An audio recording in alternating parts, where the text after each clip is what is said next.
The live TV, सच सबसे आगे। नमस्कार, आप देख रहे हैं द लाइव टीवी और मैं हूं आपके साथ मुनमुन रहमान।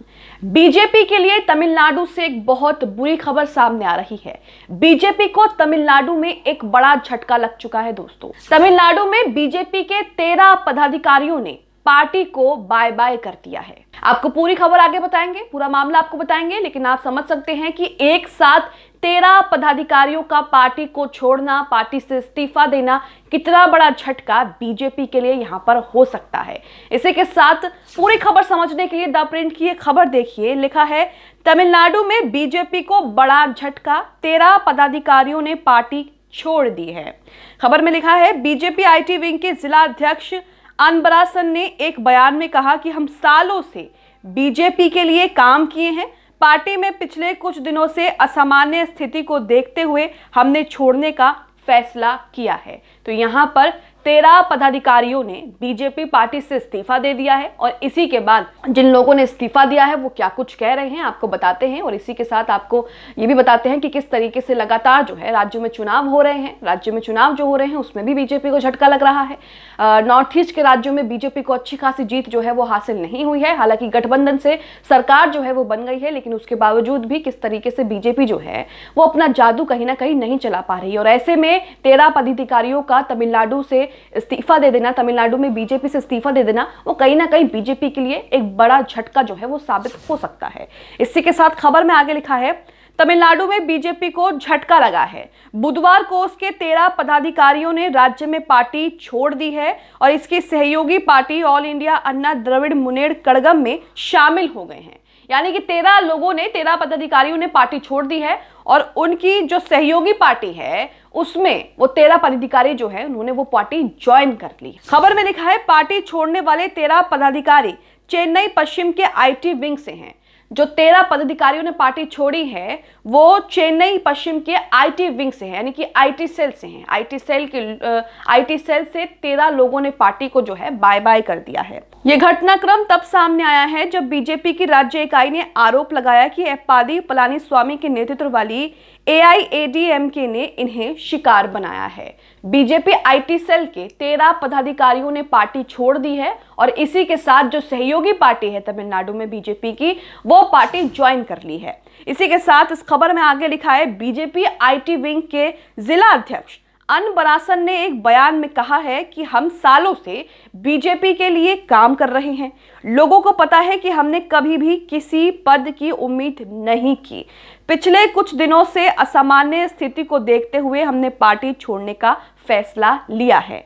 बयान में 10 आईटी विंग डिस्ट्रिक्ट सचिवों और 2 आईटी विंग डिस्ट्रिक्ट उप सचिवों के हस्ताक्षर हैं। तो बयान में कहा गया है, जो जिला अध्यक्ष हैं आईटी सेल के, उन्होंने कहा है कि हमारे साथ कुछ असामान्य स्थिति हुई जिससे दुखी होकर हमने जो है पार्टी छोड़ दी है। और वो ये भी कहते हैं कि हमने जो है पार्टी का साथ दिया है, हमेशा पार्टी के लिए काम किया है, लेकिन उसके बाद हमने कभी भी जो है किसी पद की उम्मीद नहीं की और उसके बाद उन्होंने पार्टी छोड़ने का फैसला किया। और एक साथ 13 पदाधिकारियों ने बीजेपी आईटी सेल से जो है इस्तीफा दे दिया और बीजेपी पार्टी को बाय बाय कर दिया। खबर में आगे देखिए, लिखा है, हाल ही में कई बीजेपी कार्यकर्ताओं ने पार्टी छोड़ी है और एआईडीएमके ज्वाइन की है।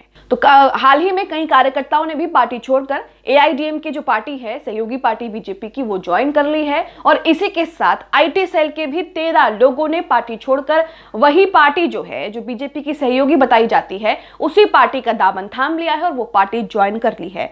खबर में दिखा है, मंगलवार को बीजेपी इंटेलेक्चुअल विंग के राज्य सचिव कृष्णन, आईटी विंग स्टेट सचिव दिलीप कन्नड़, त्रिची रूरल डिस्ट्रिक्ट उपाध्यक्ष विजय और राज्य ओबीसी विंग सचिव अम्मू ने एप्पाडी पलानीस्वामी से मिलने के बाद एआईडीएमके में शामिल हुए हैं। ये घटनाक्रम बीजेपी स्टेट आईटी विंग के प्रमुख निर्मल कुमार के बीजेपी छोड़कर एआईडीएमके में जाने के बाद सामने आया है, जिन्होंने राज्य बीजेपी के अध्यक्ष अन्नामलाई पर गंभीर आरोप लगाए हैं। तो बीजेपी जो है, उनका जो सपना है सारे राज्यों में पार्टी बनाना वो कहीं ना कहीं दोस्तों दूर होता दिख रहा है, क्योंकि नॉर्थ ईस्ट राज्यों में आपने चुनाव के जो परिणाम है वो देखे, और इसी के साथ तमिलनाडु में किस तरीके से बीजेपी के जो 13 लोग हैं वो एक साथ पार्टी छोड़कर, कई कार्यकर्ता भी उससे पहले पार्टी छोड़कर जो है दूसरी पार्टी में शामिल हो गए हैं, दूसरे पार्टी का दामन थाम लिया है। ऐसे में जब भी चुनाव होंगे तो बीजेपी के लिए जो है बीजेपी को यहां पर खामियाजा जो है वो भुगतना पड़ेगा। इसी के साथ खबर में आगे लिखा है, BJP sports and skill development state president Amar Prasad Reddy ने अपनी ट्विटर पोस्ट में जिक्र किया है कि एआईडीएमके को सहयोगी होने के नाते ऐसा नहीं करना चाहिए। तो बीजेपी के जो 13 कार्यकर्ता जिस पार्टी में शामिल हुए हैं, जो बीजेपी की सहयोगी पार्टी बताई जाती है, उसमें अपने नेताओं को जाते देख बीजेपी का गुस्सा जो है वो भी फूट रहा है, और बीजेपी ने बयान दिया है कि उन्हें ऐसा जो है नहीं करना चाहिए। जिस पार्टी में 13 पदाधिकारी और उससे पहले कुछ कार्यकर्ता बीजेपी पार्टी छोड़कर गए हैं, वो पार्टी बीजेपी की सहयोगी बताई जाती है, बीजेपी की सहयोगी पार्टी है तमिलनाडु में, लेकिन उसके बावजूद भी बीजेपी के जो पदाधिकारी हैं, जो आईटी सेल में काम करने वाले लोग हैं और जो कार्यकर्ता हैं, वो बीजेपी पार्टी को नापसंद करके दूसरी पार्टी में शामिल हो रहे हैं, जिसको लेकर बीजेपी जो है उसे गलत बता रही है। इसी के साथ खबर में आगे लिखा है, इस बीच अन्नामलाई ने कहा 4 बीजेपी नेता शामिल हुए हैं। ये तमिलनाडु राज्य के लिए दुर्भाग्य की बात है, जहां द्रविड़ नेता जो कि सोचते हैं कि वे बीजेपी से शिकार करके अपनी पार्टी को बढ़ा सकते हैं, सिर्फ यह दिखाता है कि बीजेपी बढ़ रही है। तो बीजेपी लगातार इस पूरे घटनाक्रम पर निशाना साध रही है और अपनी सहयोगी पार्टी की लगातार निंदा कर रही है कि उन्हें ऐसा नहीं करना चाहिए। खबर में लिखा है, अन्नामलाई पर टिप्पणी करते हुए एआईडीएम के आईटी विंग के सिंगई रामचंद्र ने ट्वीट पर पलटवार भी किया है।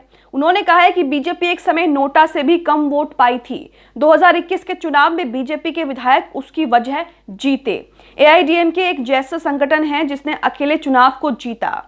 ये कहना केवल मजाक है कि एआईडीएमके को बढ़ने के लिए बीजेपी की जरूरत है। तो ट्विटर पर आप वॉर देख रहे हैं कि दोनों पार्टी जो हैं वो आपस में उनकी वॉर भी चल रही है। एआईडीएमके जो है वो सहयोगी पार्टी बीजेपी की बताई जाती है तमिलनाडु में, और तमिलनाडु की जो है क्षेत्रीय गठबंधन है, लोकल पार्टी वहां की है और उसका दबदबा भी ज्यादा बताया जाता है। और अब जो बीजेपी के 13 पदाधिकारी छोड़कर उस पार्टी में गए हैं, कार्यकर्ता भी लगातार छोड़ रहे हैं, उस पार्टी का दामन थाम रहे हैं, तो उसको लेकर बीजेपी का गुस्सा जो है वो सरेआम आ रहा है। और इसी के साथ दोनों पार्टियों में ट्विटर वॉर और तमाम जो है कमेंट जो है एक दूसरे पर किया जा रहा है। खबर में आगे लिखा है, यहां तक कि इरोड ईस्ट उपचुनाव के दौरान एआईडीएमके और बीजेपी के बीच वाक युद्ध चल रहा था कि बीजेपी ने राज्य के मुद्दों को लेकर कोई भूमिका नहीं निभाई। अब इस पर फिर से चर्चा हो रही है। तो यहाँ पर एक बड़ा फैक्टर आपने देखा कि किस तरीके से जिन लोगों ने पार्टी छोड़ी उन लोगों ने कहा कि हमने हमेशा पार्टी का साथ दिया, लेकिन हमारे बारे में जो है नहीं सोचा गया और असामान्य स्थिति जो है हमारे सामने आकर के खड़ी हो गई, कुछ असामान्य चीजें हमारे साथ हुई।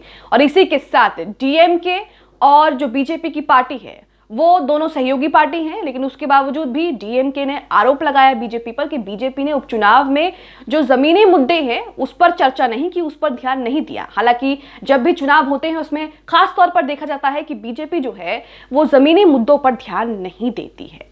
आप इस पूरे मामले को लेकर क्या सोचते हैं, हमें कमेंट बॉक्स में जरूर बताएं। जिस तरीके से 13 लोगों ने एक साथ बीजेपी पार्टी को बाय बाय कर दिया है, उस पर आप क्या सोचते हैं? बीजेपी के लिए ये कितना बड़ा नुकसान हो सकता है, इस पर हमें अपनी राय कमेंट बॉक्स में जरूर बताएं।